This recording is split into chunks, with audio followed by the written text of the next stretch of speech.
আসসালামু আলাইকুম।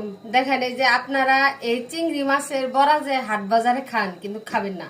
আমি একবার ভুল করছিলাম, চিংড়ি মাছের বড়া আইনা বাসায় এসে দেখি এই মাছের খোসা, এই দাড়িগুলো ভাসানো থাকে আর এই মাছের খোসাগুলো থাকে। আমি অবাক হয়ে গেছি যে মানুষে কিভাবে টাকা পয়সা নিউনে লেগে কত রকমের বুদ্ধি ফঙ্গি বাইর করে। দেখছেন এই যে বড় মাছের খোসাটি হোটেল থেকে নিয়ে আসে, নিয়ে এসে বড়া বানায় বিক্রি করে।